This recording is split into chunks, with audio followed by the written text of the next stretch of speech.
The Chicago skyline gleamed under a late September sun, its glass towers reflecting the golden hues of autumn as the city pulsed with restless energy. The air was thick with anticipation inside the Dirksen Federal Building, a monument of steel and stone. Lara Santiago, a formidable African-American prosecutor, strode through the marble corridors of the Department of Justice, her heels clicking with purpose against the polished floor. Her dark eyes sharp as obsidian scanned the hallway, her posture radiating an unyielding resolve.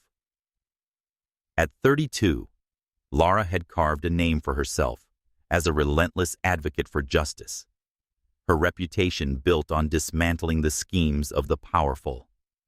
Today, she was poised to face her most challenging adversary, yet a man whose name carried the weight of wealth and whispers of corruption, Julian Sandoval. Lara adjusted the lapel of her tailored navy blazer, her fingers brushing the gold pin that had been her mother's, a silent talisman of strength. She had spent weeks preparing for this case, poring over financial records and whistleblower testimonies that pointed to a labyrinth of deceit. Julian Sandoval, the charismatic Caucasian CEO of Apex Innovations, a tech conglomerate based in Silicon Valley, stood accused of orchestrating a complex financial fraud through a network of shell companies. The charges were severe money laundering, tax evasion, and falsifying corporate records. He faced decades behind bars, if convicted, a fall that would shake Chicago's elite circles. But Lara knew better than to underestimate him. Julian was no ordinary defendant. His charm was a weapon intellect, a shield, and wealth, a fortress. As she approached the hearing room, a young junior prosecutor, Marcus, intercepted her, his voice low and urgent. "Attorney Santiago, Mr. Sandoval is already inside. He's with his legal team looking, well, relaxed." Lara's lips pressed into a thin line, a flicker of irritation sparking in her chest. Relaxed. Of course he was. Men like Julian Sandoval thrived on the illusion of control. Their arrogance was a currency they spent freely. "Let him wait," she replied coolly, her tone clipped, betraying none of the storm brewing within her. She pushed open the heavy oak doors, her heart a steady drumbeat of determination. Inside, the room starkly contrasted with the vibrant chaos of Chicago outside. The air was heavy with the scent of polished wood and old leather, the long mahogany table dominating the space like a battlefield. Julian sat at its far end, his posture deceptively casual, one leg crossed over the other, a Mont Blanc pen spinning effortlessly between his fingers. His tailored charcoal suit hugged his broad shoulders, the crisp white shirt accentuating the sharp angles of his jawline. His sandy blonde hair was swept back, and his piercing blue eyes locked onto Lara the moment she entered, a slow, knowing smile curling his lips. He was every inch the CEO, polished, untouchable, and maddeningly self-assured. "Well, well," Julian drawled, his voice smooth as aged whiskey. "If it isn't Lara Santiago, Chicago's own guardian of justice." He leaned forward slightly, his gaze never wavering, as if daring her to flinch. "I heard you were formidable, but no one mentioned how striking you are."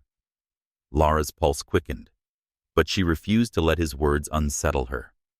She arched a brow, her expression a mask of icy professionalism. "And you must be Julian Sandoval, the CEO who thinks money can buy his way out of anything." Her voice was sharp, cutting through the air like a blade. "Save your charm for someone who cares, Mr. Sandoval. It won't help you here." His smile widened undeterred as he leaned back in his chair, the pen still dancing between his fingers. "Bold words, counselor. But you're mistaken if you think I'm here to bribe my way out. I'm innocent, and I intend to prove it." His tone was laced with a quiet confidence, bordering on arrogance. Yet there was something else in his eyes, a flicker of something deeper, that made Lara pause for a fraction of a second. She set her briefcase on the table, with a deliberate thud, her movements precise. "Innocent," she scoffed, her voice dripping with skepticism. "The evidence says otherwise. Your shell companies and offshore accounts paint a very different picture." She slid a folder across the table, its contents meticulously organized: bank statements, transaction logs, and emails linking Apex Innovations to a shadowy entity known as Horizon Ventures. "Care to explain why millions of dollars vanished into thin air under your watch?" Julian's gaze flicked to the folder, but didn't touch it. Instead, he tilted his head, studying her almost personally. "You're thorough, I'll give you that," he said, his voice softening, as if they were sharing a private conversation, rather than squaring off in a legal duel. "But you're chasing shadows, Lara. Someone's playing a game, and it's not me." Her fingers tightened around the table's edge, his casual dismissal igniting a spark of anger. "A game?" she repeated, her tone laced with disdain. "This isn't a boardroom, Mr. Sandoval. This is a courtroom, and I'm not here to play." She leaned forward, her eyes locking with his, a silent challenge. "You can spin your stories all you want, but the truth doesn't bend to charm or money." For a moment, silence hung between them, heavy and electric. Then Julian's smile faded, replaced by a look of quiet intensity. He stood, his tall frame casting a shadow across the table as he closed the distance between them. He stopped just short of her, close enough that she could catch the faint scent of his cologne, sandalwood and cedar, rich and grounding. "You think you know me, don't you?" he murmured, his voice low, almost intimate. "You think I'm just another rich man with a dirty secret. But you're wrong, Lara, and I'm going to enjoy proving it." Her breath caught, but she refused to step back, her chin lifting defiantly. "Prove it?" Then she shot back, her voice steady, despite the sudden warmth spreading through her veins. "But don't expect me to make it easy for you." He chuckled, a low, rumbling sound that sent an unexpected shiver down her spine. "I wouldn't dream of it, counselor." Then, as if catching himself, he stepped back, his expression shifting to something unreadable. "You know, you remind me of someone I knew at the University of Chicago. A girl with a yellow highlighter, always asking questions that no one else dared to. She was fearless. Sound familiar?" Lara froze, her heart skipping a beat. The memory hit her like a wave: late nights in the law library, the weight of casebooks in her hands, and a young man with piercing blue eyes who always seemed to watch her from across the room. Julian Sandoval. She hadn't thought of him in years, had buried those fleeting moments of curiosity and unspoken tension beneath the weight of her ambition. But now he was dragging those memories back to the surface with a glance. "You're mistaken," she said quickly, her voice sharper than intended. "That was a long time ago, and it's irrelevant now. You're not a student anymore, Mr. Sandoval. You're a defendant, and I'm the one who will hold you accountable." Julian's eyes softened, a hint of something vulnerable flickering beneath his polished exterior. "Maybe," he said quietly, "but I never forgot you, Lara. Not the girl with the highlighter, and not the woman standing before me now." Her chest tightened, a storm of emotions swirling within her: anger, confusion, and something she refused to name. She turned away, focusing on the papers before her, determined to keep this battle professional. But as she began outlining the charges, her mind raced. How could he remember her so vividly when she had worked so hard to forget him? And why did his words stir something in her she had long since locked away? The hearing proceeded with a relentless rhythm, each side presenting opening arguments with surgical precision. Lara's voice was a blade cutting through Julian's defenses with evidence and logic, while he countered with a charisma that seemed to sway even the most skeptical observers. Yet beneath the legal sparring, an undercurrent of something deeper pulsed a connection forged in stolen glances years ago, now reignited in the crucible of conflict. As the session adjourned, Lara gathered her files, her hands trembling slightly. She felt Julian's gaze on her steady and unyielding as she left the room.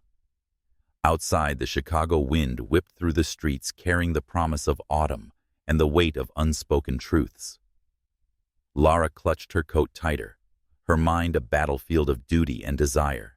She had come to bury Julian Sandoval in court, but his words had unearthed something she wasn't prepared to face, a spark that threatened to ignite everything she had built.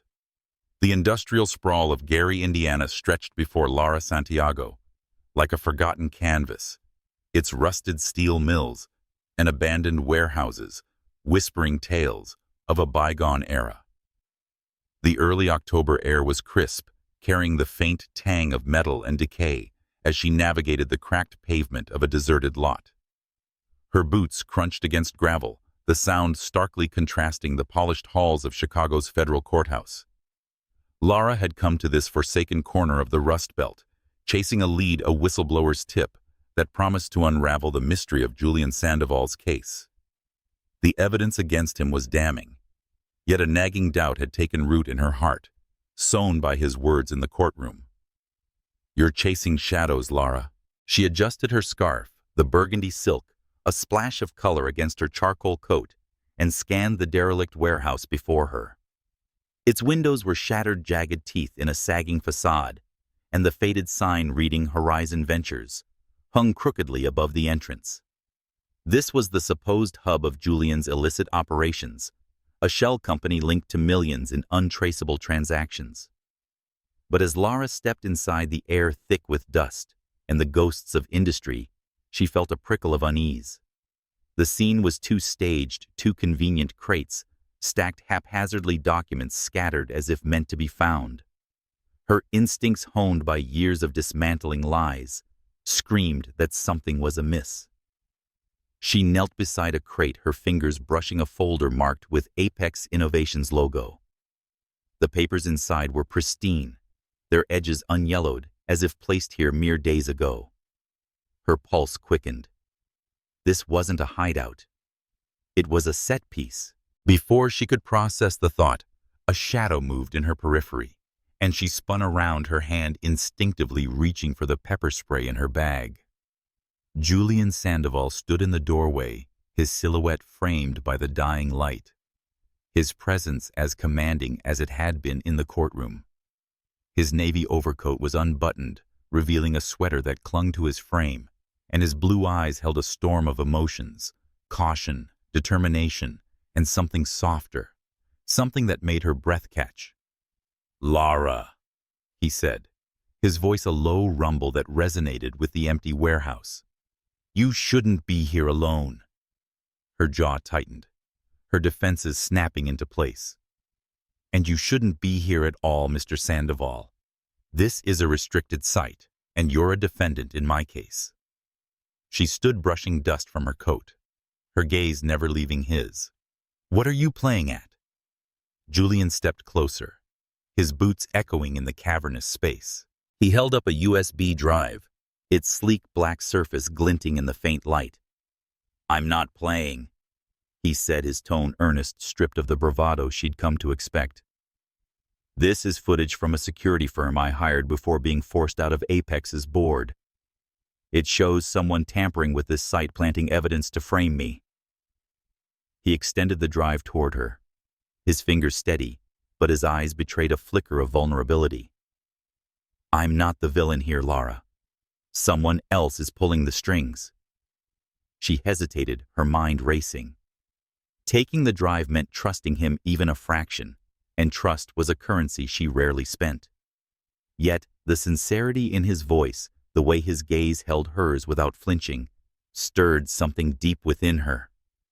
A memory of the boy who'd watched her in law school, his smile a quiet challenge across crowded lecture halls. She took the drive, her fingers brushing his for a fleeting moment, sending a jolt through her veins. "If this is a trick," she warned, her voice low, "you'll regret it." He smiled, a soft, almost wistful curve of his lips. "I'd expect nothing less from you, counselor." He paused, then added, "You always were fearless. Even back then, when you challenged Professor Whitaker with that yellow highlighter tearing apart his arguments while the rest of us watched in awe." Her heart stuttered, the memory vivid, and unbidden late nights in the University of Chicago's law library. Julian's gaze lingering on her as she debated legal theory with a passion that burned brighter than her fears. She'd noticed his quiet intensity and how he seemed to see her when others didn't. But she'd buried those feelings, choosing ambition over vulnerability.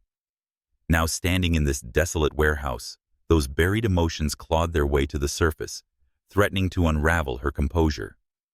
"Stop it," she said sharply, returning to reclaim her space. "This isn't about the past. This is about the truth, and I'll find it with or without your help." She tucked the USB into her bag, her movements brisk, but her mind was a tangle of doubt and curiosity. Could he be telling the truth? And if so, who was orchestrating this elaborate charade? Julian didn't follow her as she moved deeper into the warehouse, but his presence lingered like a shadow. She examined the crates, her flashlight cutting through the gloom, revealing more documents, contracts, invoices, all too neatly arranged. Her suspicion grew. This wasn't negligence. It was a setup. She glanced back at Julian, who leaned against a rusted beam, watching her with an intensity that felt protective and invasive. "Why are you here?" she asked, her voice softer now, searching for the man beneath the CEO. He pushed off the beam, closing the distance between them again, his steps deliberate. "Because I know you, Lara. You won't stop until you find the truth, even if it puts you in danger. And he hesitated, his jaw tightening. "I can't let that happen." Her breath hitched, the sincerity in his words piercing her defenses.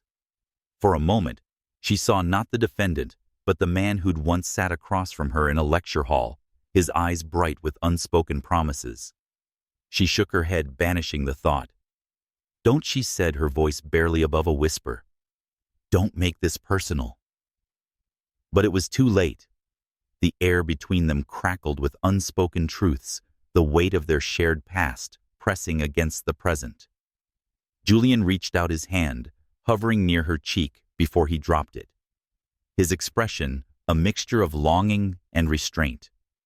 "It's always been personal," he murmured, then turned away, leaving her alone in the warehouse with the USB drive burning a hole in her bag. Back in her Chicago apartment, a modest but cozy space in Bronzeville, Lara sat at her kitchen table, the USB drive plugged into her laptop. The footage was grainy, but clear enough, a hooded figure moving through the warehouse at night, planting documents with deliberate precision. The timestamps aligned with Julian's claim that he'd been ousted from Apex's board weeks before. Her mind raced, piecing together the puzzle.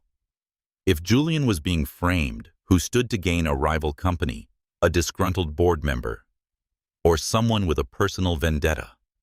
As the city lights twinkled outside her window, Lara's thoughts drifted to Julian, not the CEO, but the man who'd remembered her yellow highlighter and stood in that warehouse with a vulnerability she hadn't expected. She closed her laptop, her heart a battleground of duty and desire. The truth was hidden in the shadows of Gary's ruins, and she would find it. But as she prepared for the next day's hearing, she couldn't shake the feeling that Julian Sandoval was more than a defendant. He was a question she wasn't sure she was ready to answer.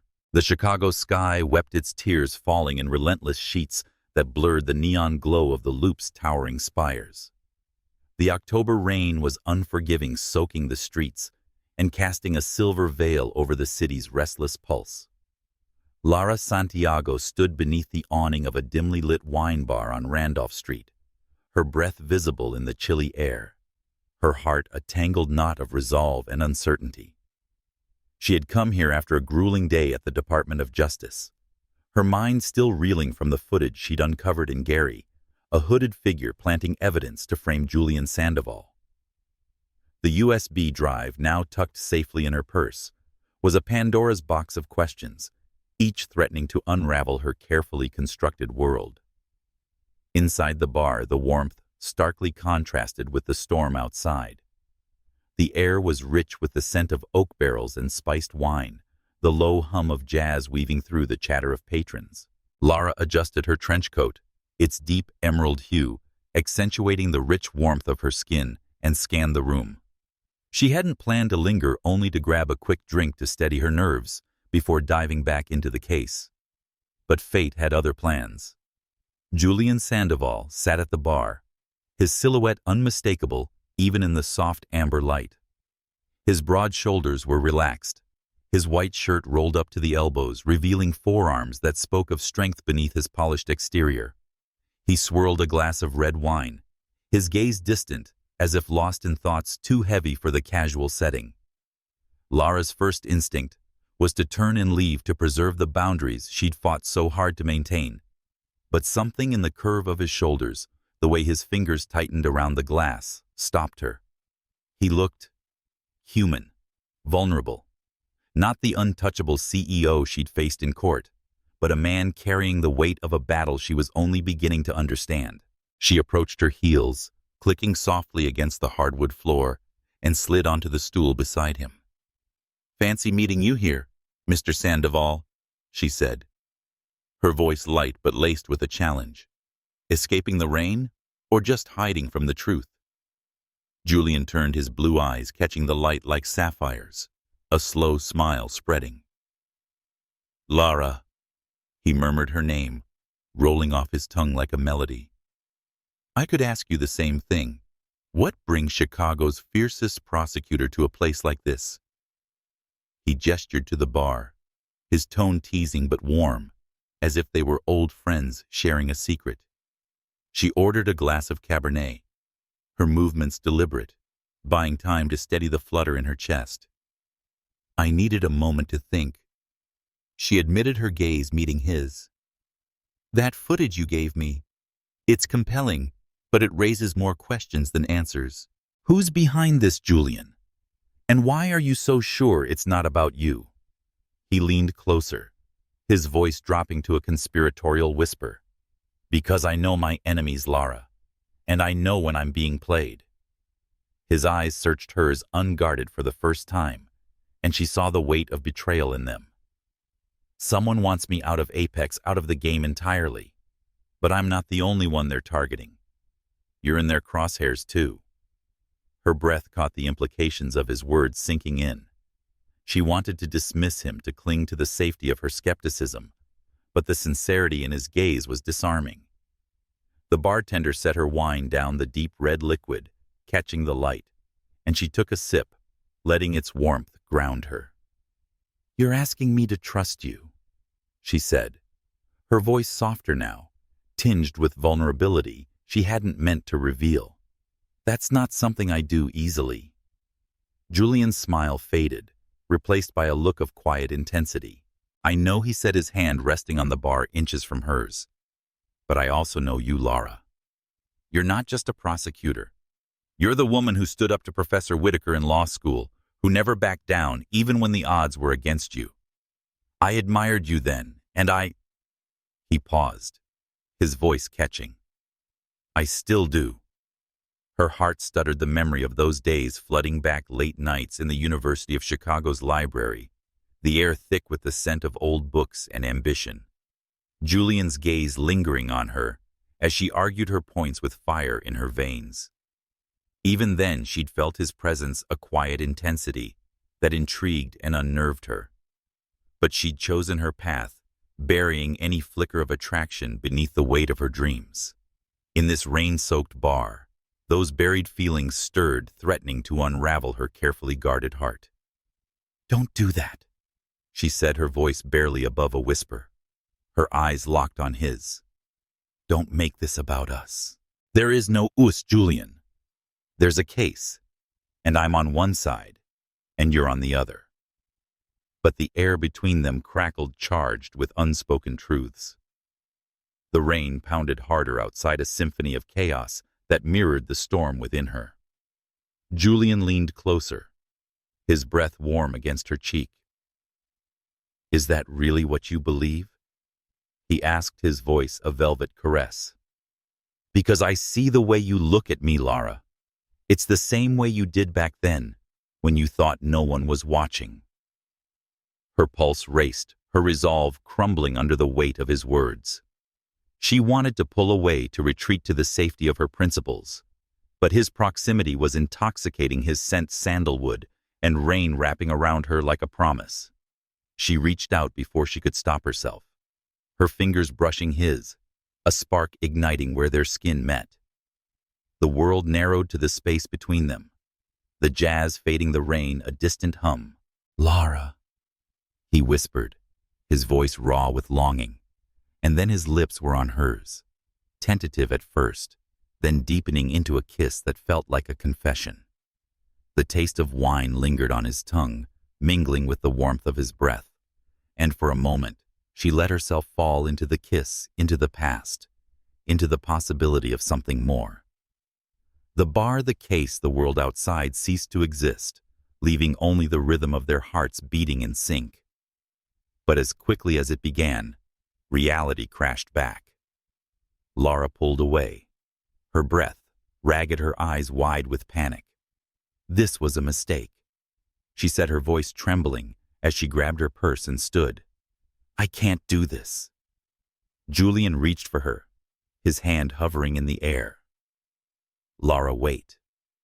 But she was already moving, her heels clicking as she fled into the rain, the cold drops stinging her skin as if to wake her from a dream. She didn't look back, but felt his gaze on her, a weight she couldn't shake, as she disappeared into the Chicago night. In the days that followed, Lara threw herself into the case, analyzing the footage from Gary with a ferocity that bordered on obsession. The hooded figure was elusive, their identity obscured, but the timestamps confirmed Julian's claim he hadn't been at the warehouse when the evidence was planted. Her mind churned with questions. Who had the resources to orchestrate such a scheme?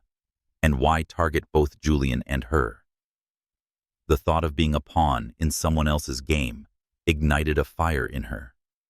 But so did the memory of that kiss, a moment of weakness she couldn't afford to repeat.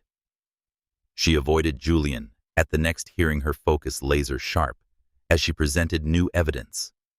But his presence was a constant pull, his eyes finding hers across the courtroom. Each glance was a reminder of the rain, the wine, the way his lips had felt against hers. She buried those thoughts, locking them away with the same discipline that had carried her through law school. But late at night in her Bronzeville apartment, the walls adorned with family photos and legal awards, she couldn't escape the truth. Julian Sandoval was no longer just a defendant. He was a man who saw and remembered her, and that knowledge was both a gift and a danger. As she sat at her desk, the city's lights casting shadows across her notes, Lara vowed to uncover the truth, no matter the cost. But as she traced the outlines of the case, her fingers lingered on the USB drive, a tangible link to the man unraveling her carefully ordered world. The rain had stopped, but the storm within her was beginning. The November wind howled through Chicago's Hyde Park, rattling the women's health clinic windows, where Lara Santiago sat, her hands clasped tightly in her lap. The waiting room was a sterile cocoon, its pale walls and muted magazines starkly contrasting the chaos within her. For weeks, she had dismissed the signs, fatigue that clung like a shadow, nausea that struck without warning, a missed cycle she'd attributed to stress. But now, as she waited for the doctor's verdict, her heart pounded with a fear she hadn't felt since her first day in court. Lara, the unyielding prosecutor who'd faced down corporate titans, felt small, vulnerable, her carefully constructed armor cracking under the weight of possibility. She adjusted her scarf, its vibrant crimson a defiant splash against her tailored black dress, and glanced at her phone. No messages, no distractions, just the relentless tick of the clock on the wall. Her mind drifted unbidden to that rain-soaked night in the Loop, to Julian Sandoval's lips on hers, a moment of surrender that had left her reeling. She'd fled from him, from the bar, from the emotions that threatened to upend her life. But the memory lingered, a ghost she couldn't exorcise. She'd thrown herself into the case, analyzing the footage from Gary, building a theory that someone, perhaps a rival tech mogul or a disgruntled Apex board member, was framing Julian. But now, sitting here, she wondered if her pursuit of truth had led her to a truth she wasn't ready to face. The door opened, and Dr. Patel entered, her expression warm but professional, a clipboard in hand. "Ms. Santiago," she said, her voice gentle, "the results are in. You're pregnant. Congratulations." Lara's breath caught her world tilting on its axis. Pregnant. The word echoed heavy and surreal as Dr. Patel continued. "Based on the ultrasound, you're about 11 weeks along. But there's something else you should know. It's quintuplets. 5 heartbeats, all viable. It's rare, but it happens especially with a family history or a particularly potent donor." Lara's mind went blank, the room spinning. 5 babies. 5 lives growing inside her, a miracle and a burden she could scarcely comprehend. She managed a week. "Are you sure?" her voice barely a whisper, her hands instinctively resting on her stomach. Dr. Patel nodded, her smile, reassuring but tinged with caution. "It's a high-risk pregnancy, Ms. Santiago.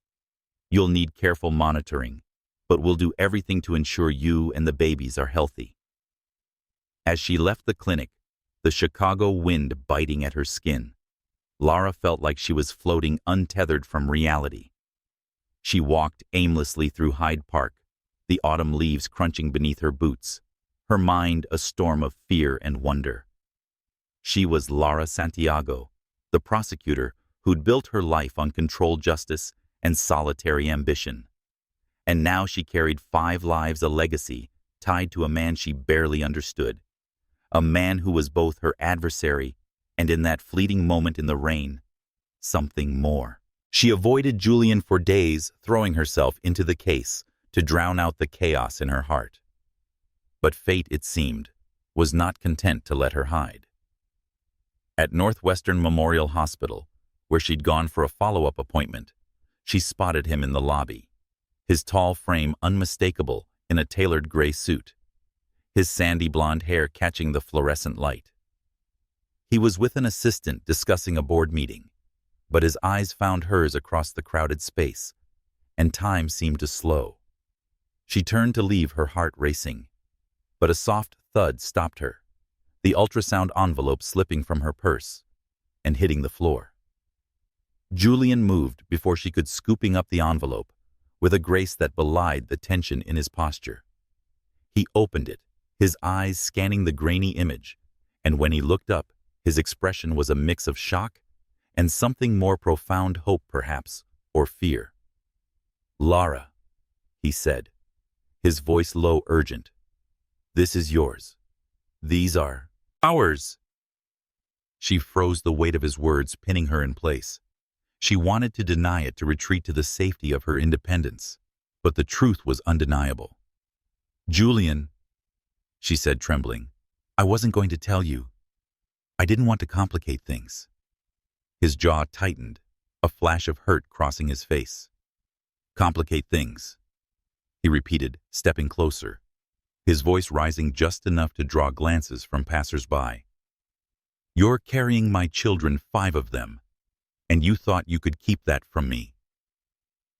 His blue eyes burned with anger and desperation, and for the first time, Lara saw the man beneath the CEO, raw and unguarded. She pulled him to a quiet corner near the hospital's fire exit, her voice low but firm. "Keep your voice down," she said, her eyes flashing. "This isn't the place for this." "I was scared, Julian. This wasn't part of my plan. My career, my life. I've worked too hard to let this change everything." He ran a hand through his hair, his frustration palpable. "And you think I planned for this? Lara, I'm not the enemy here. I want to be there for you, for them." He gestured to her stomach, his voice softening. "You don't have to do this alone." Her chest tightened, his words stirring a longing she'd fought to suppress. She remembered the boy from law school, the one who'd watched her with quiet admiration, and the man in the rain whose kiss had felt like a promise. But she was Lara Santiago, and she didn't yield, not to fear, not to desire, not to him. "I don't need your help," she said, her voice steady, despite the ache in her heart. "These are my children, my body, my life. I'll figure this out." Julian's eyes darkened, a storm brewing behind them. "They're ours, Lara," he said, his voice a low growl. "And I'm not walking away from that. Not now, not ever." He stepped back, giving her space, but not retreating his gaze, a challenge she couldn't ignore. The weeks that followed were a blur of appointments and investigations. Lara dove deeper into the case, the USB footage her only lead in a maze of deceit.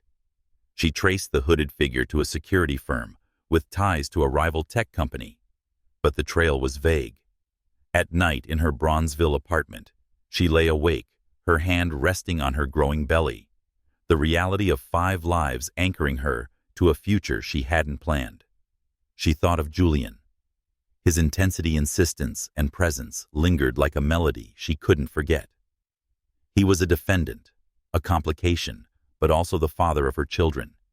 And that truth was a bridge she wasn't sure she could cross. One evening, as she sat at her desk, the city's lights casting a soft glow across her notes, a knock at her door startled her. She opened it to find Julian, his coat dusted with snow, his eyes searching hers with a quiet urgency. "We need to talk," he said, his voice raw with emotion. "Not about the case, not about the courtroom. About us. About them." She hesitated, her heart a battlefield of fear and hope. But as she stepped aside, letting him into her world, she knew there was no turning back. The unseen quintuplets were already weaving their lives together, a thread of fate that bound her to the man she'd sworn to defeat. The winter sun hung low over Chicago, its pale light filtering through the towering windows of the Dirksen Federal Building, casting long shadows across the courtroom's polished floors. Lara Santiago stood at the prosecutor's table, her hands steady despite the storm brewing. 5 months into her high-risk pregnancy, she carried the weight of 5 lives beneath her tailored black blazer, a secret she guarded fiercely, even as it reshaped her body and her soul. The case against Julian Sandoval, the enigmatic Caucasian CEO accused of financial fraud, had reached a critical juncture. Today's hearing was pivotal, with new evidence poised to tighten the noose around his empire, or unravel it entirely. Yet, as Lara prepared to present her arguments, a sharp pain lanced through her abdomen, stealing her breath and threatening to shatter her composure. She gripped the table's edge, her dark eyes scanning the room, willing herself to focus. The courtroom was a battlefield, its air thick with the weight of justice and ambition. Julian sat across from her, his navy suit impeccable, his sandy blonde hair catching the light as he watched her with an intensity that felt protective and intrusive. Since their confrontation at Northwestern Memorial Hospital, where he'd discovered the truth about her pregnancy, their interactions had been a delicate dance of restraint and unspoken longing. Lara had pushed him away, asserting her independence, but his presence lingered like a melody she couldn't silence, a reminder of the night in the rain, the kiss that had changed everything, and the 5 lives now binding them together. "Your Honor." Lara began, her voice clear, despite the tremor in her core. "The prosecution presents Exhibit 17, a forensic analysis of Apex Innovations' financial records, which confirms discrepancies in the Horizon Ventures transactions." She slid the folder across the table, her movements precise, But another wave of pain surged through her sharper this time, forcing her to brace herself against the podium. Her breath hitched, and for a moment, the room blurred the judge's stern face, the jurors' attentive gazes, Julian's piercing blue eyes, all fading into a haze. The junior prosecutor Marcus leaned closer, his voice low with concern. "Lara, are you okay?" She nodded, forcing a tight smile. But the pain was relentless, a vice tightening around her womb. She pressed on, her voice steady through sheer will. "These records show a deliberate obfuscation pattern designed to conceal illicit funds. We believe Mr. Sandoval's direct involvement." Her words faltered as a third wave of pain struck this one, so intense she nearly dropped the folder. Her knees buckled, and she sank to one knee, a gasp escaping her lips as her hand flew to her stomach. The courtroom erupted in murmurs, the judge banging his gavel for order, but one voice cut through the chaos. "Julian's! Lara!" he shouted, leaping from his seat and crossing the room in a heartbeat, heedless of the bailiff's protests or the stunned gazes of the onlookers. He knelt beside her, his hands hovering, unsure where to touch, his eyes wide with panic. "Lara, what's happening? Is it the babies?" His voice was raw, stripped of the polished confidence she'd expected, revealing a man laid bare by fear. She clutched his arm, her nails digging into his sleeve, her breath shallow. "I don't know," she whispered, her voice trembling. "It hurts so much." The bailiff stepped forward, his tone sharp. "Mr. Sandoval, step back. You're not authorized to." But Julian's glare silenced him, a fierce protectiveness radiating from him. "She's pregnant," he snapped, his voice carrying a quiet authority that brooked no argument. "Call an ambulance, now." He turned back to Lara, his hand finding hers, his touch warm and grounding. "Hold on, Lara. I'm here." She wanted to push him away to reclaim her independence, but the pain was a tidal wave, and his presence was her only anchor.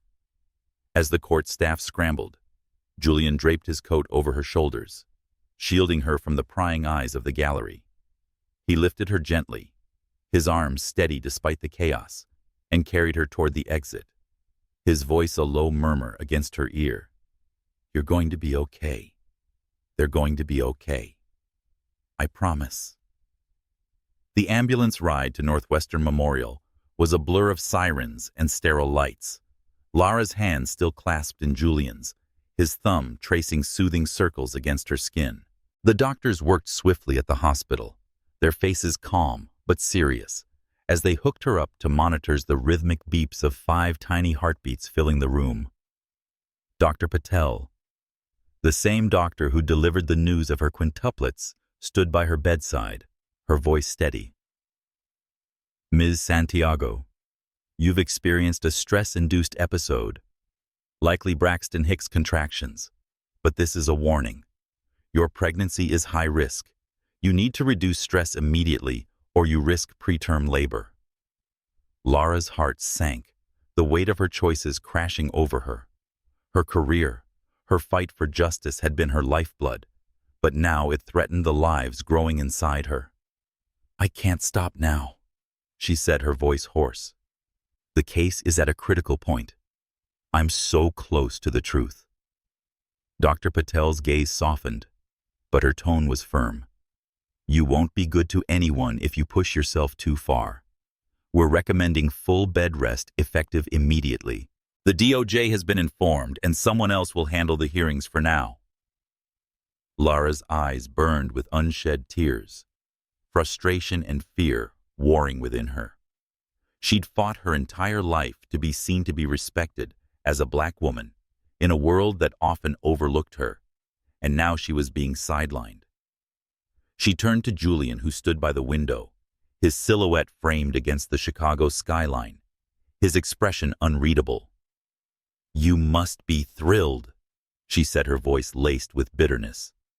"One less obstacle in your way."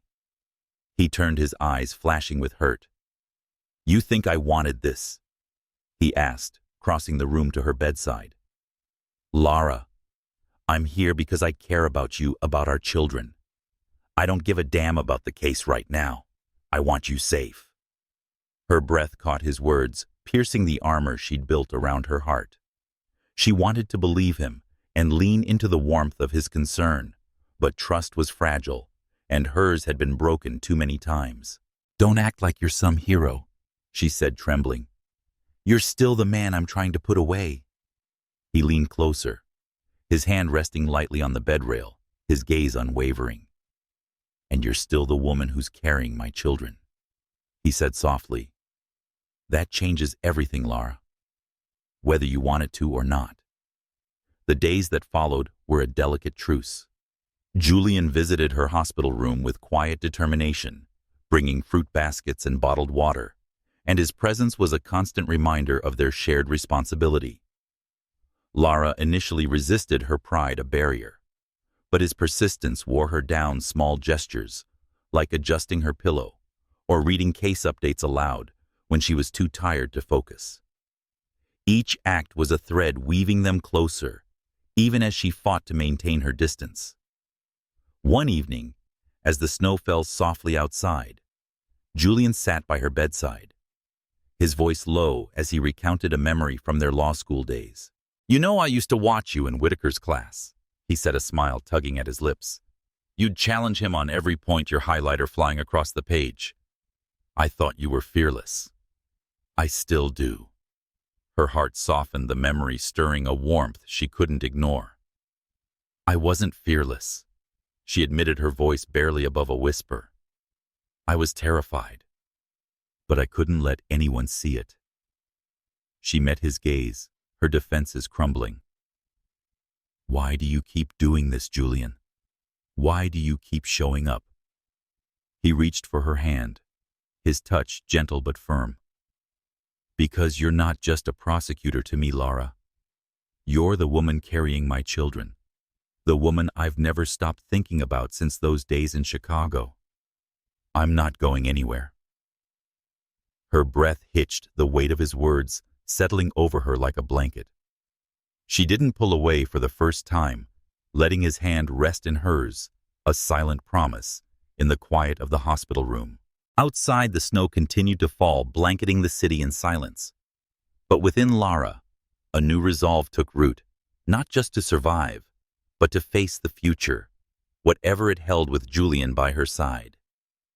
Spring bloomed in Evanston, Illinois, its tree-lined streets awash with cherry blossoms, their delicate petals drifting like soft promises in the April breeze. Lara Santiago stood in the nursery of her modest Bronzeville apartment, her hands resting on the gentle curve of her belly, now softened by the miracle of 5 new lives. The quintuplets, Shenna, Sky, Sage, Stella, and Saul, had arrived healthy and vibrant, their tiny cries filling her world with a joy she hadn't known was possible. But with that joy came a new challenge: co-parenting with Julian Sandoval, the man who'd once been her adversary and now was the father of her children, a role he embraced with a fervor that both comforted and unsettled her. The nursery was a labor of love, its walls painted a soft lavender adorned with hand-stitched quilts from her mother's sewing circle in Bronzeville. 5 cribs stood in a semicircle, each decorated with a name embroidered in gold thread, a testament to the community that had rallied around her during her high-risk pregnancy. Lara had returned to work part-time, her passion for justice undimmed, but the demands of motherhood tempered her ambition. She balanced late-night feedings with case files, her apartment a whirlwind of diapers and legal briefs, her heart torn between her children and the truth she still sought in Julian's case. Meanwhile, Julian had transformed his Evanston mansion into a fortress of care, complete with 5 full-time nannies and a state-of-the-art nursery, rivaling a boutique. His schedule, Monday through Wednesday, was a study in precision, his days filled with board meetings and diaper changes, his nights spent rocking fussy babies to sleep. Lara visited on Wednesdays to transition the children, her heart catching at the sight of Julian, His sleeves rolled up, a tiny head nestled against his shoulder. He was no longer just the CEO she'd faced in court. He was a father, tender and fierce, and that truth stirred a longing she fought to suppress. Their co-parenting arrangement was a delicate truce, born of necessity, but fraught with tension. Lara cherished her weekends with the quintuplets, their laughter filling her apartment with life. But she couldn't ignore the contrast between her modest home and Julian's sprawling estate. His resources were vast, his support system seamless, and it gnawed at her pride, a reminder of the disparities between their worlds. Yet, when Shenna reached for her, her tiny fingers curling around Lara's, she felt a profound love that eclipsed doubt. One sunny afternoon, Lara arrived at Julian's Evanston home, a grand Victorian, overlooking Lake Michigan, its windows gleaming like eyes watching the world. She carried 2 car seats, Shenna and Sky cooing softly, while Julian met her at the door, Sage in his arms, and a nanny trailing with Stella and Sol. His smile was warm, but his eyes held a question, a silent acknowledgement of the fragile bridge they were building. "You're early," he said, his voice a gentle tease. "Eager to see me, or just the kids?" She rolled her eyes, but a smile tugged at her lips. "Don't flatter yourself, Sandoval. I'm here for the chaos." She set the car seats down, her gaze lingering on him, his tousled hair, the way Sage's tiny hand clutched his shirt. He was beautiful in a way that disarmed her, not the polished CEO, but a man softened by fatherhood. The handoff was smooth, but as Lara prepared to leave, Julian stopped her, his hand light on her arm. "Lara, wait," he said, his voice low, earnest. "We need to talk about us, about what this means." He gestured to the children now settled with the nannies, their laughter a soft backdrop to the moment. Her heart quickened, the air between them charged with unspoken truths. "There's no us, Julian," she said, her voice steady but laced with vulnerability. "There's them, and we're doing this for them. That's enough." He stepped closer, his eyes searching hers, a storm of emotions swirling within them. "Is it?" he asked, his voice a velvet caress. "Because I see you, Lara. I see the way you look at them, at me. It's the same way you looked at me in the rain in that bar. You can't keep running from this." Her breath caught the memory of that night, flooding back, the taste of wine, the warmth of his lips, the way the world had fallen away. She wanted to deny it, to retreat to the safety of her independence, but his proximity was a tide pulling her under. "You're wrong," she whispered, but her voice lacked conviction, her eyes betraying the truth she couldn't voice. Before she could pull away, a cry from Shenna broke the spell, and Lara moved instinctively, scooping her daughter into her arms. Julian watched, his expression softening, and for a moment, they were a tableau of what could be a family united by love, if only they could bridge the chasm between them. The following weeks were a delicate balance, their co-parenting punctuated by moments of connection and conflict. Lara's investigation into Julian's case continued her part-time role at the DOJ, allowing her to dig deeper into the footage from Gary. She uncovered a lead, a payment trail linking the security firm to a rival tech mogul, Victor Crane, whose company had lost billions to Apex's innovations. The discovery ignited her determination to clear Julian's name, but raised the stakes.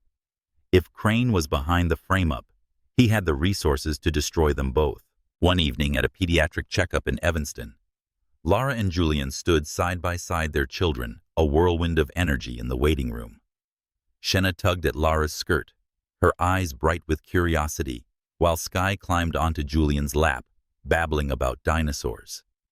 The normalcy of the moment was a balm, but it was fleeting. As they waited, Lara noticed Julian's tension, his jaw tight as he scanned his phone. "What's wrong?" she asked, her voice soft but insistent. He hesitated, then handed her the phone, a news alert glowing on the screen. Apex CEO faces new allegations in fraud scandal. Crane's escalating. He said, his voice low, edged with anger. He's leaking lies to the press, trying to bury me before we can expose him. Lara's heart sank, the weight of their shared battle pressing against her. She touched his arm, a gesture meant to comfort, but sparking something more. A warmth that lingered, a promise unspoken. "We'll fight this," she said, her voice firm. Together. His eyes met hers, a flicker of hope breaking through the storm. Together, he echoed, and in that word, she heard the possibility of something greater. Not just co-parents, but partners, bound by a love that was growing fragile but fierce, like the cherry blossoms outside. As they left the clinic, the quintuplets' laughter echoing in the spring air, Lara felt a shift within her.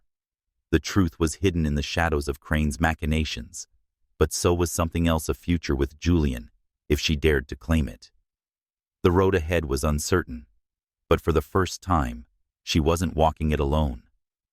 The summer sun hung heavy over Springfield, Illinois, its golden rays bathing the state capitol in a deceptive glow. Lara Santiago sat in the passenger seat of a sleek black SUV, her hands clasped tightly in her lap, the weight of discovery pressing against her chest. The folder on her lap, stuffed with printouts, and a USB drive held the key to unraveling the conspiracy that had haunted her for months, a web of deceit spun to frame Julian Sandoval and tarnish her reputation. The evidence pointed to a chilling truth. Victor Crane, a rival tech mogul, wasn't the mastermind behind the plot.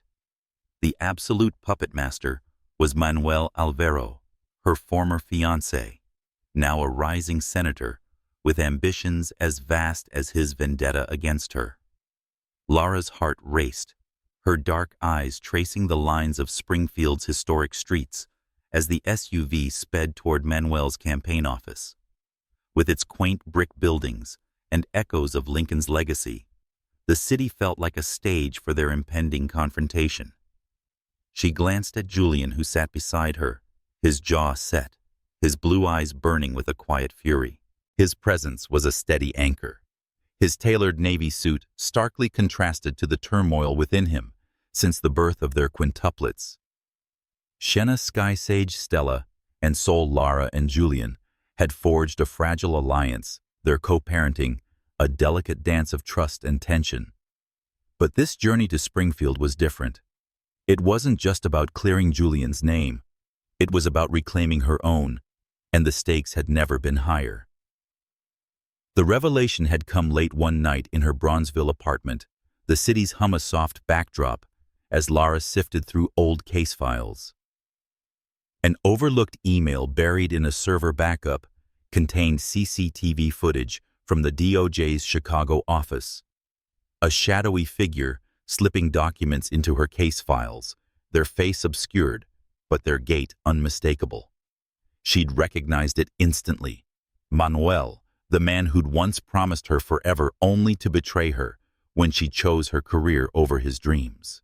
A tech analyst's metadata confirmed the files were forged and linked to Manuel's campaign funds and a network of offshore accounts. He'd used Julian's case to destroy her paint, her as a corrupt prosecutor, and secure his political ascent. "You don't have to do this alone," Julian said, his voice low, pulling her from her thoughts. His hand rested on the console between them, close enough to touch, a silent offer of strength. "I'm with you, Lara. Whatever happens in there, we face it together." She met his gaze, her heart softening at the sincerity in his eyes.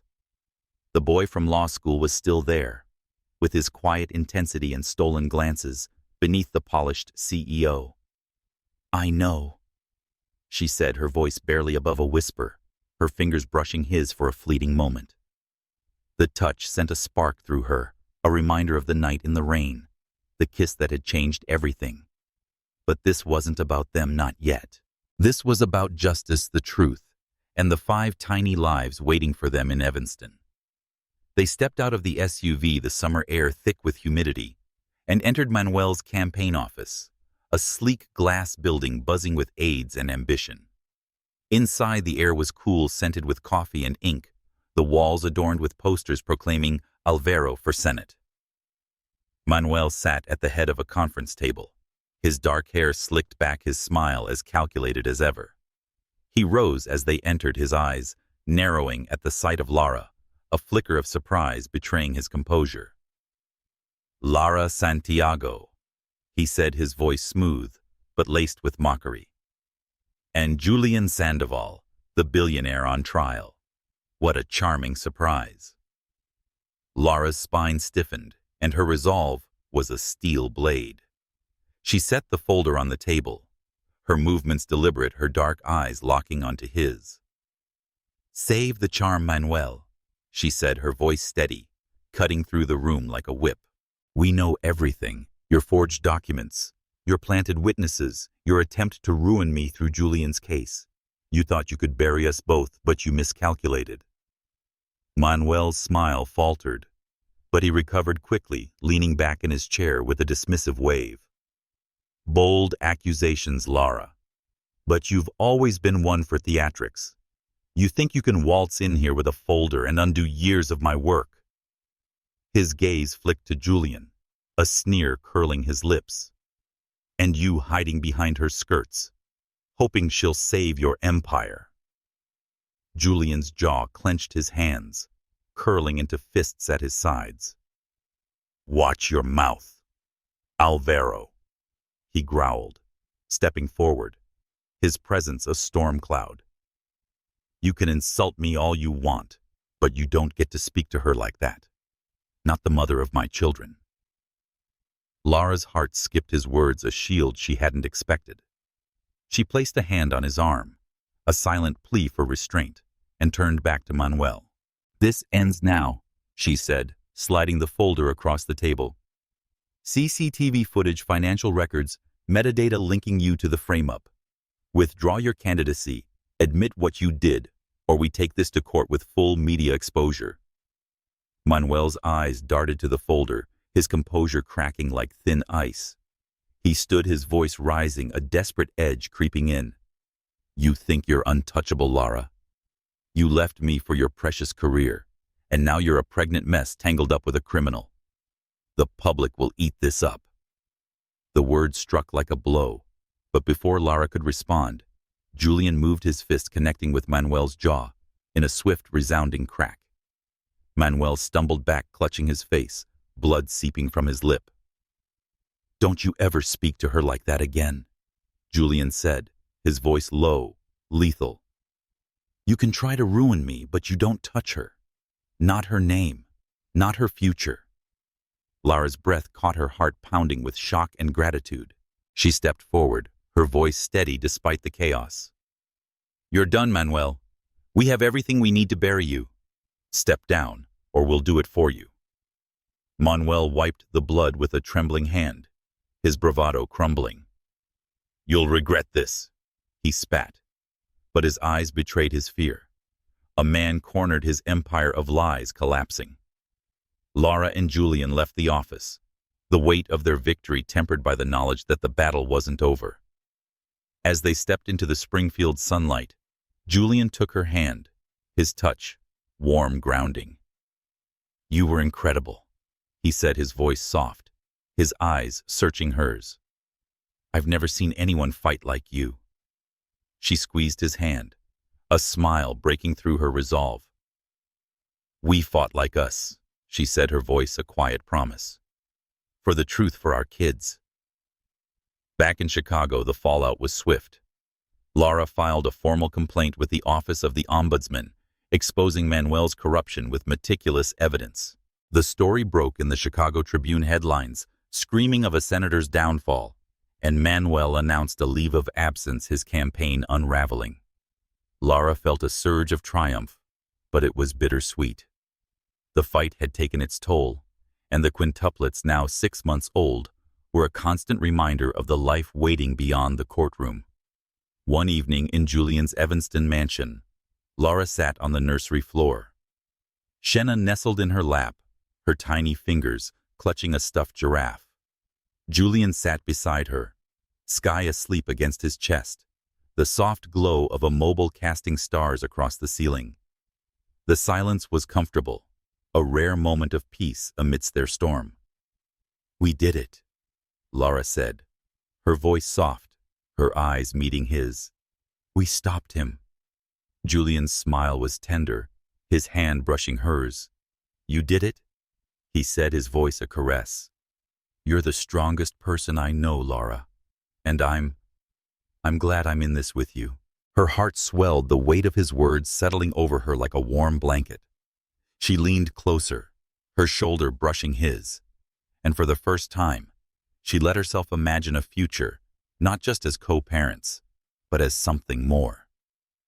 The quintuplets, sleeping soundly around them, were a bridge, a promise, a love that bound them in ways she was only beginning to understand. The summer sun dipped low over Chicago's Millennium Park, casting a golden glow across the cloud gate's mirrored surface, its curves reflecting the vibrant chaos of the city. Lara Santiago stood amidst the crowd, her dark eyes sparkling, as she watched her quintuplets, Shenna Skysage, Stella and Saul, chase each other around the park's lush lawn. At 1 year old, they were a whirlwind of energy, their laughter a symphony that drowned out the city's hum. Lara's heart swelled with a love so fierce it ached, her tailored sundress swaying in the breeze, its coral hue a vibrant contrast to her rich skin. Today was their first birthday, a milestone she'd dreamed of during those harrowing months of her high-risk pregnancy, and she was determined to make it unforgettable. Julian Sandoval stood nearby, his white linen shirt rolled up to the elbows, a rare casualness softening his CEO demeanor. He held a balloon bouquet, its colors dancing in the wind, while a nanny trailed with a stroller packed with birthday supplies. The victory over Manuel Alvaro had lifted a weight from their shoulders and deepened their connection, their co-parenting evolving into something tender, unspoken. Lara caught his gaze across the lawn, his blue eyes warm with a pride that mirrored her own, and for a moment she let herself imagine a life where they were more than partners in parenthood, a life where love wasn't just a possibility, but a promise. The park was alive with celebration, families sprawled across picnic blankets, the scent of grilled corn and cotton candy mingling in the air. Lara knelt beside Shenna, adjusting her tiny unicorn headband, her daughter's giggles a balm to her soul. "You're the star today, baby girl," she whispered, kissing her forehead. Shenna squealed, reaching for a glittery wand, and Lara laughed, her heart lighter than it had been in months. But the joy was fleeting, interrupted by the arrival of an unexpected guest. Marco Rivera, a pediatrician from Lurie Children's Hospital, approached with a warm smile, a gift bag in hand. His presence was a jolt, a reminder of Lara's tentative steps toward moving on. She'd met Marco during a checkup for the quintuplets, and his easy charm and gentle demeanor contrasted Julian's intensity. They'd gone on a few dates, nothing serious, but enough to stir hope that she could love again someone safe, someone uncomplicated. "Lara," Marco said, his voice warm. "I hope I'm not intruding. I brought something for the kids." Julian's posture stiffened, his grip on the balloons tightening, as he watched Marco hand Lara the bag, his fingers brushing hers. "You're not intruding," Lara said, her smile polite, but strained her eyes, flicking to Julian. "Thanks for coming, Marco." Marco knelt beside Sky, offering a stuffed dinosaur that elicited a delighted squeal. Julian's jaw clenched, a storm brewing in his eyes, and Lara felt the air shift, charged with an undercurrent of jealousy. She'd seen that look before in the courtroom in the rain, but now it was raw, unguarded, a glimpse of the man beneath the polished exterior. "Nice of you to stop by," Julian said, his voice deceptively calm, but his tone carried a warning. "Didn't know pediatricians made house calls to birthday parties." Marco stood, his smile unwavering. "Just wanted to celebrate with the kids," he said, his gaze steady. "They're special, and so is their mom." His hand rested briefly on Lara's shoulder. a gesture meant to be friendly, but igniting a spark of tension. Lara stepped back, her heart racing. "Let's get the cake ready," she said, her voice a forced cheer redirecting the moment. She moved toward the picnic table, where a unicorn-themed cake awaited its pastel frosting, a masterpiece of sugar and whimsy. The quintuplets gathered their eyes wide with anticipation, and Lara lit the candles, the tiny flames flickering like hopes in the summer breeze. As they sang, "Happy Birthday," Julian stood beside her, his shoulder brushing hers, a silent claim that sent a shiver down her spine. The children clapped their voices joyful, but Shenna's sudden cry broke the spell. "Mama, Papa, no fighting," she said, her tiny face crumpling as she clutched her stuffed giraffe, her words piercing Lara's heart. Lara knelt beside her, her voice soft, soothing. "Oh, baby, we're not fighting," she said, her eyes meeting Julian's, a silent plea for unity. "We're just figuring things out." Julian crouched beside Shenna, his hand gentle on her back. "Your mama's right, sweetheart," he said, his voice tender. "We love you, all of you, so much. We're a team, okay?" Shenna nodded, her tears drying, and Lara felt a pang of gratitude for Julian's steadiness, his ability to anchor their chaotic world. The party continued, the children diving into cake and games, but the moment lingered, a reminder of their fragile balance. Later, as the sun set, casting a rosy glow over the park, Lara and Julian sat on a bench, the quintuplets playing nearby under the nanny's watch. "She's right, you know," Lara said, her voice soft, her eyes on the horizon. "They can feel it, the tension between us. We have to do better." Julian turned to her, his expression raw, vulnerable. "I'm trying, Lara," he said, his voice a low rumble. "But seeing you with him, it kills me. I know I don't have a claim on you, but I can't help it. I want to be the one by your side, not just for them, but for you." Her breath caught his words, a tide pulling her under. She remembered the boy from law school, the man in the rain, the father who'd rushed to her side in the courtroom. "Julian," she said, trembling, "I don't know what we are, but I know you're here, and that means something." He reached for her hand, his touch warm, grounding. It means everything, he said, his eyes locking onto hers, a promise in their depths. "I'm not asking for forever, not yet, but I'm asking for a chance to be more than co-parents, to be us." She didn't pull away, letting his hand rest in hers, the warmth of his touch, a beacon in the twilight. The quintuplets' laughter echoed, a reminder of the love that bound them, and for the first time, Lara let herself hope for a future, not just with her children, but with the man who'd become her unexpected ally. As they left the park, the Chicago skyline glowing against the night, Lara felt a shift within her. The conspiracy was behind them, but the journey ahead was uncharted, a path lined with love, fear, and the promise of something new. The quintuplets, their tiny hands reaching for both parents, were a bridge, and Lara was ready to cross it one step at a time. The late summer light bathed Chicago's Bronzeville in a warm amber glow, casting long shadows across the tree-lined streets where history whispered in every brick and brownstone. Lara Santiago stood in the backyard of her modest apartment, a basket of laundry at her feet, the scent of fresh linen mingling with the earthy perfume of blooming roses. The quintuplets. Shenna Sky Sage, Stella and Saul, napped inside their soft breaths, a lullaby that soothed her soul. At 18 months, they were a vibrant constellation of chaos and joy, their laughter and curiosity weaving a tapestry of love that had transformed Lara's world. Yet, as she hung a tiny onesie on the clothesline, her heart was heavy with questions, her thoughts drifting to Julian Sandoval, who'd become both her anchor and her enigma. Since the confrontation with Manuel Alvaro in Springfield, Lara and Julian had settled into a co-parenting rhythm, their lives intertwined by the needs of their 5 children. The victory over Manuel had cleared Julian's name, the Chicago Tribune, heralding Lara's tenacity in exposing the senator's corruption. But the triumph had also deepened their bond.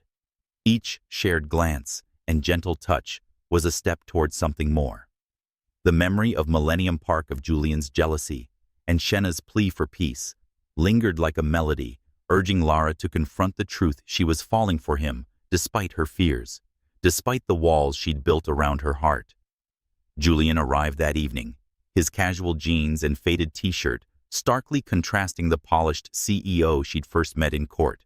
He carried a toolbox, his sandy blonde hair tousled by the breeze, his blue eyes catching the fading light as he offered a shy smile. "Thought I'd help with that storage room you mentioned," he said, his voice warm, teasing. "Unless you plan to bury me under a pile of old case files." Lara laughed, the sound easing the tension in her chest. "Tempting," she said, leading him to the small storage room at the back of her apartment, its walls lined with dusty boxes and forgotten memories. The air was thick with the scent of old paper and time, the space a relic of her life before motherhood. As they worked sorting through cartons and stacking keepsakes, their movements were a quiet dance, their shoulders brushing, their laughter mingling. It was ordinary, yet intimate, a moment that felt like home. As Julian lifted a heavy box, a small, worn notebook slipped to the floor, its pages yellowed with age. He picked it up, brushing off the dust, and flipped it open, his eyes widening at the familiar scrawl. "What's this?" he asked, his voice curious, a playful glint in his eyes. Lara's heart skipped her cheeks, flushing as she recognized the diary from her law school days at the University of Chicago. "Give me that," she said, reaching for it. But Julian held it just out of reach, his smile mischievous. February 15th. He read aloud, his voice softening. "I saw Jay again today. He smiled in Whitaker's class, and I forgot all my Latin terms. There's something about him, like he sees me, really sees me." He paused, his gaze locking onto hers, a quiet intensity replacing his playfulness. "Lara, is this about me?"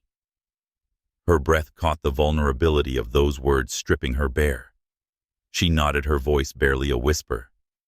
It was a crush, she admitted, her eyes dropping to the floor. "You were so infuriatingly confident. But when you smiled, it was like the world stopped. I didn't know how to handle it, so I didn't." Julian set the diary down, stepping closer, brushing her arm. "I saw you too," he said, his voice low, raw. "Every day in that lecture hall I watched you, Lara. You were fire and steel, and I was too much of a coward to tell you how much you meant to me." His fingers lingered, a gentle caress that sent a shiver through her. "I'm not that coward anymore."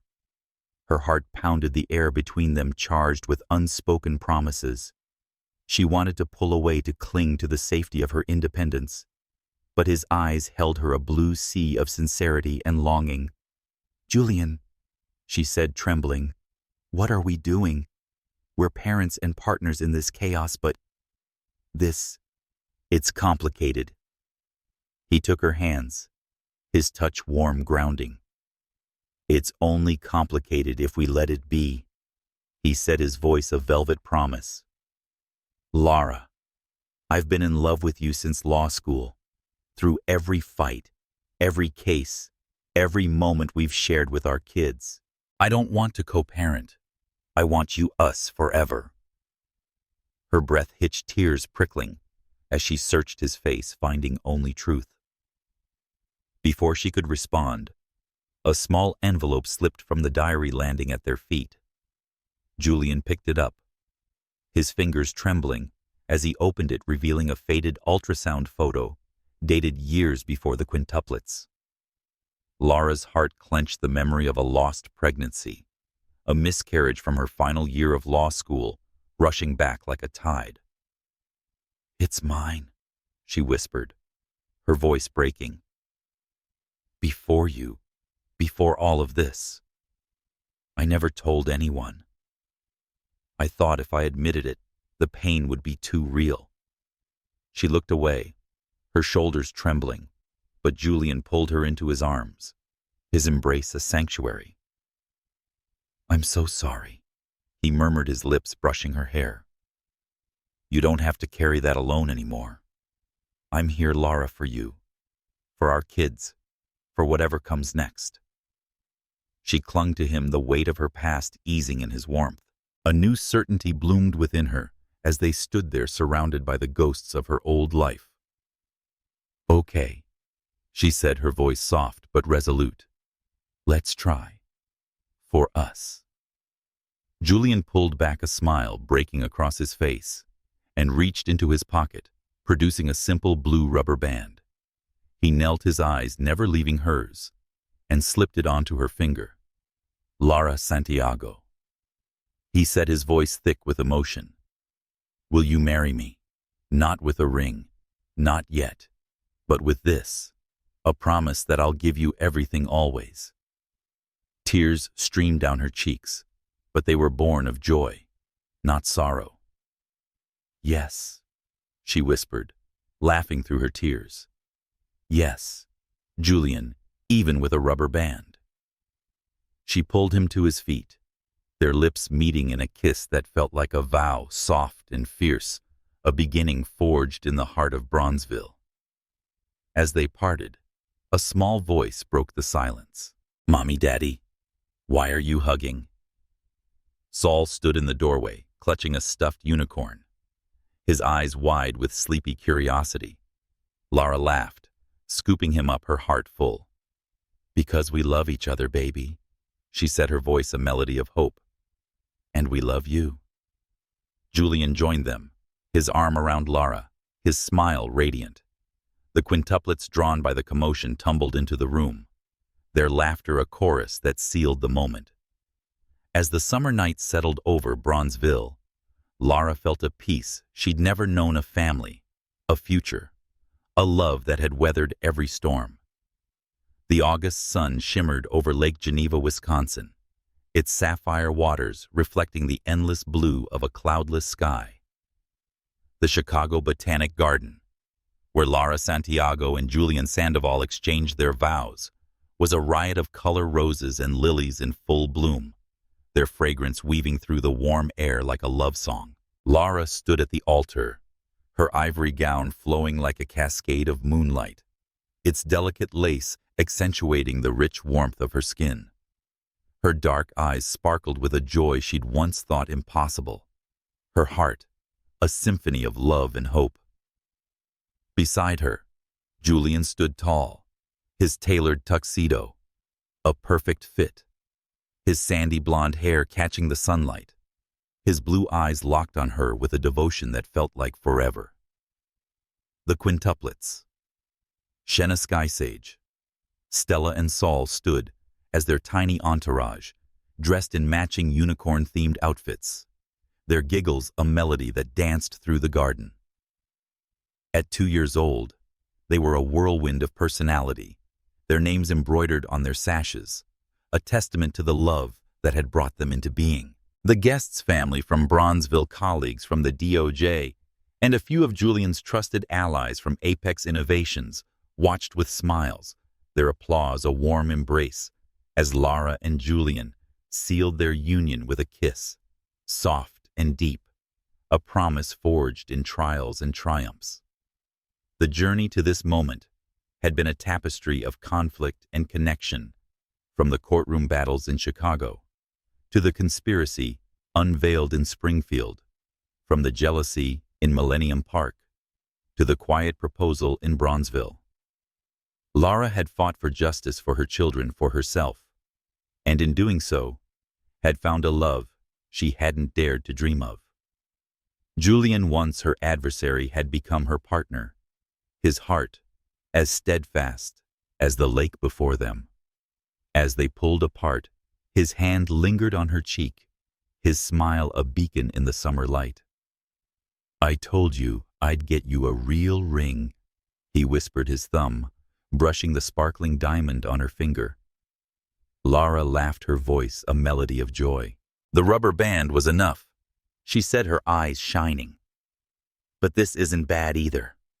The crowd erupted in cheers, the quintuplets clapping with delight, Shenna leading the charge with a triumphant wave of her stuffed giraffe.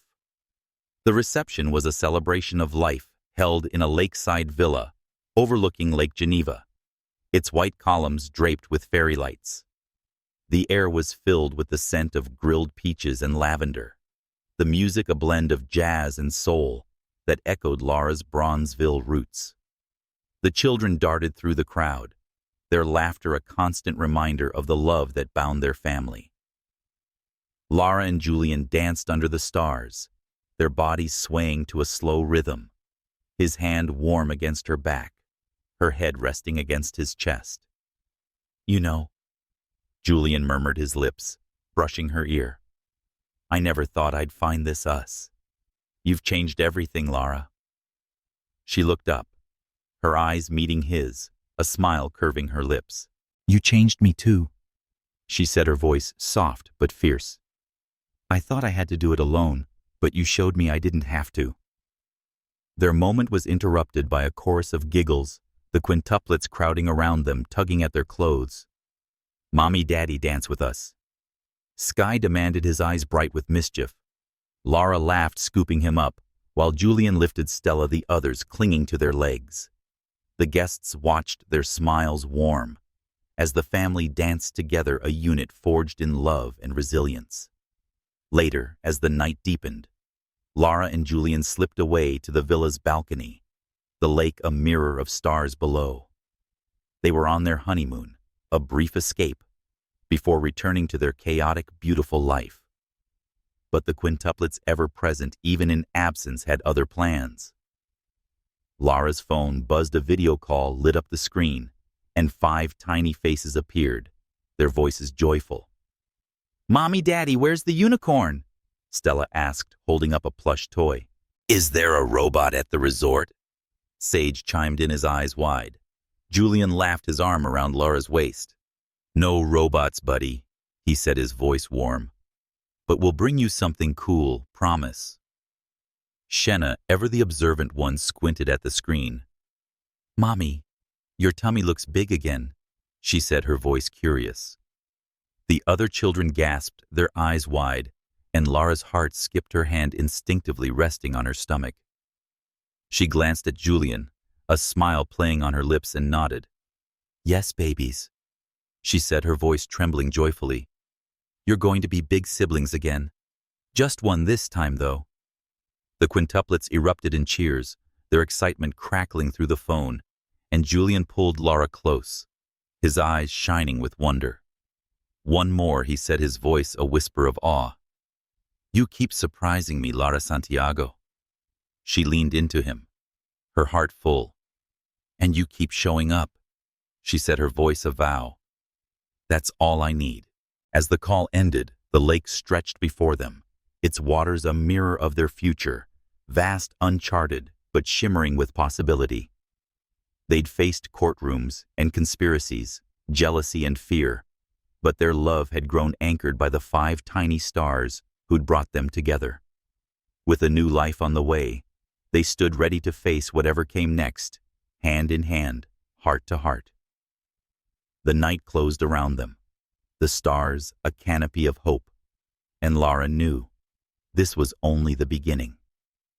Like the lake, their love was deep and enduring, a testament to the power of forgiveness, resilience, and the family they'd built from the ashes of conflict.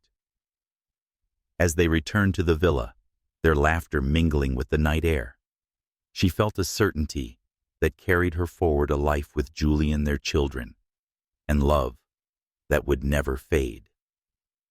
Dear readers, the journey of Lara and Julian is a testament to the transformative power of love, family, and second chances. Their story reminds us that even in the face of conflict, we can find connection, and in the heart of chaos, we can build something beautiful.